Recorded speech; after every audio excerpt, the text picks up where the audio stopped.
బత్తిని కుటుంబ సభ్యులు పంపిణీ చేసే చేప ప్రసాదం బ్రహ్మాండమైన ఔషధమన్నారు మంత్రి పొన్నం ప్రభాకర్. న్యాచురల్ ఔషధాలతో కూడిన ఈ మందుకు ఎంతో ప్రాముఖ్యత ఉందన్నారు. హైదరాబాద్ నాంపల్లి ఎగ్జిబిషన్ గ్రౌండ్లో ఏర్పాటు చేసిన చేప మందు పంపిణీ కార్యక్రమంలో పీసీసీ చీఫ్ మహేష్ కుమార్, మంత్రి పొన్నం ప్రభాకర్ పాల్గొన్నారు. ఈ మందుతో ఎన్నో లక్షల మందికి జబ్బు నయం కావడం సంతోషమని చెప్పారు. చేప మందు పంపిణీ కోసం ఎలాంటి ఇబ్బందులు కలగకుండా కాంగ్రెస్ ప్రభుత్వం అన్ని ఏర్పాట్లు చేసిందని తెలిపారు. చేప మందు పంపిణీ చేస్తున్న బత్తిని కుటుంబ సభ్యులకు పద్మశ్రీ ఇవ్వాలన్నారు పీసీసీ చీఫ్ మహేష్ కుమార్ గౌడ్.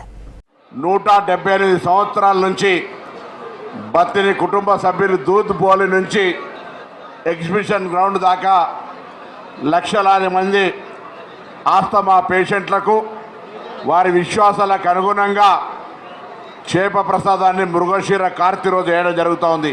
గత ప్రభుత్వాలు కూడా ప్రోత్సహించినాయి. ఇప్పుడున్నటువంటి రేవంత్ రెడ్డి గారి ప్రభుత్వం, కాంగ్రెస్ ప్రభుత్వం కూడా బత్తిని కుటుంబ సభ్యులకు సంబంధించిన చేప ప్రసాద పంపిణీ ఏర్పాట్లన్నీ ప్రభుత్వ పరంగా 15 రోజుల ముందు నుంచే ప్రజలకు ఎటువంటి ఇబ్బందులు కలగద్దని అన్ని రకాల చర్యలు తీసుకోవడం జరిగింది. చేప ప్రసాదం మృగశిర కార్తీ రోజు తినడం వల్ల ఎక్కడ కూడా అస్తమా ఉపస వ్యాధులు లేకుండా ఉండేటువంటి ఒక విశ్వాసంతో 178 సంవత్సరాల నుంచి కార్యక్రమం కొనసాగుతూ ఉంది.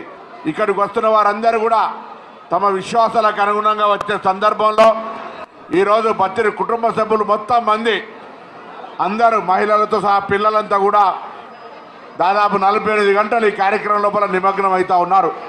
వారందరికీ కూడా ధన్యవాదాలు.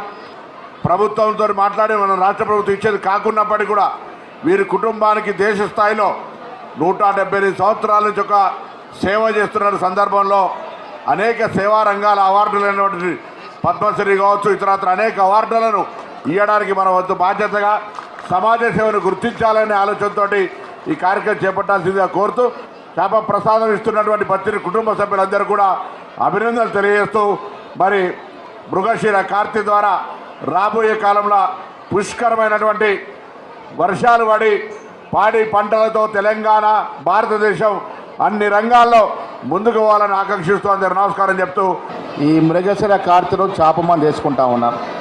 చాలామంది శాస్త్రజ్ఞులు, డాక్టర్లు ఎన్నో రకాలుగా చేప మందుపై కొంత ప్రచారం చేసినా వాస్తవాల్లోకి వెళితే ఇది బ్రహ్మాండమైన ఔషధం.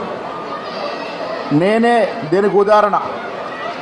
96కు ముందు చాలా ఇబ్బందులు ఉండేవి నాకు. ఎప్పుడైతే నేను చేప మందు వేసుకోవడం మొదలుపెట్టినానో ఈనాటి వరకు చిన్న సమస్య లేకుండా ముందుకు నడుస్తూ ఉంది. పూర్వీకులు కనిపెట్టినటువంటి న్యాచురల్ ఔషధాలతో కూడుకున్నటువంటి చేప మందు ఈ దేశానికి కాదు యావత్ ప్రపంచం నుంచి వస్తున్నటువంటి రోగస్తులకి ఉపశమనం కలుగజేస్తూ ఉంది. నేను చాలా సందర్భాలు చూశాను. ఆస్ట్రేలియా, న్యూజిలాండ్ నుంచి కూడా పేషెంట్స్ వస్తూ ఉంటారు. ఈ మందును ప్రోత్సహించాల్సిన అవసరం ఉందని ప్రభుత్వం, రాష్ట్ర ముఖ్యమంత్రి రేవంత్ రెడ్డి గారు, మంత్రివర్యులు అందరం కూడా వీటికి అన్ని సౌకర్యాలు కలగజేయాలని ప్రభుత్వ పరంగా ఆదేశం ఇవ్వడం జరిగింది. మిత్రులారా, ఎవరు ఏం ప్రచారం చేసినా ఈ మందుకు ప్రాముఖ్యత ఉంది. ఈ మందులో ఔషధాలు ఉన్నాయి. విశ్వాసంతో కూడినటువంటి ఈ మందు, విశ్వాసమే కాదు, వనమూలికలు తయారయ్యే ఈ మందు చాలా వరకు మన ట్రీట్మెంట్ నయం చేస్తుందనే మాట కూడా సందర్భంగా మనవి చేస్తూ ఉన్నాను. దాదాపు 170 ఏళ్ళుగా ఈ కుటుంబం ఈ మందు ప్రసాదం చేస్తూ ఉంది. ఇదొక భగవంతుడు ఇచ్చినటువంటి ప్రసాదంగా భావిస్తున్నటువంటి ఎంతోమంది పేషెంట్స్ దీనివల్ల ఉపశమనం పొందుతూ ఉన్నారు.